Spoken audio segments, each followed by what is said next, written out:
Iran में Islamic क्रांति। और उस क्रांति के बाद जनता द्वारा राजा को हटा दिया जाता है। राजा भाग के अमेरिका में शरण लेते हैं।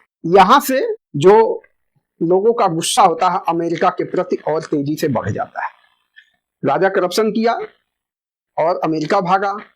अमेरिका से उसकी डिमांड होने लगी कि हमको वापस दो, उसको हम सजा देंगे, लेकिन वो अमेरिका आज तक वापस नहीं भेजा। उनकी अगली पुस्त भी आ गई। तो इस तरह से ईरानियों के मन में अमेरिका के प्रति नफरत की भावना बढ़ने लगी। तो इस्लामिक क्रांति के बाद वहां कट्टरपंथी धार्मिक सरकार बन जाती है रूहुल्लाह खुमैनी के नेतृत्व में। मतलब जहां राजा जिस पोस्ट पे थे वहां पे रूहुल्लाह खुमैनी बैठ गए, बाकी मजलिस वैसे ही और प्रधानमंत्री का चुनाव वैसे ही।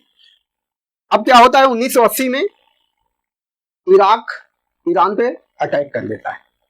अटैक के कारणों पे हम यहाँ चर्चा नहीं करेंगे, बस उसमें से एक बहुत बड़ा जो कारण था वो ये था कि ईरान के पास मिलिट्री पावर नहीं था।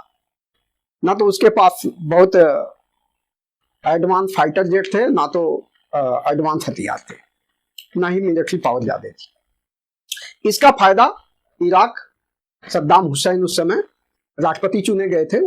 1979 में वो वहां के राष्ट्रपति भी चुने गए थे बाथ पार्टी के द्वारा। तो इस तरह से उन्होंने अटैक किया अपनी कुछ बातें ईरान से मनवाने के लिए।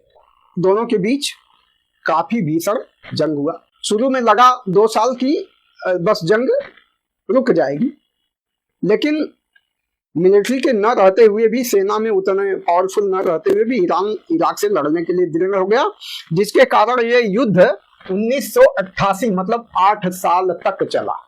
इस युद्ध में कम से कम 5 लाख लोग मारे गए और जो आर्थिक नुकसान हुआ वो छोड़िए।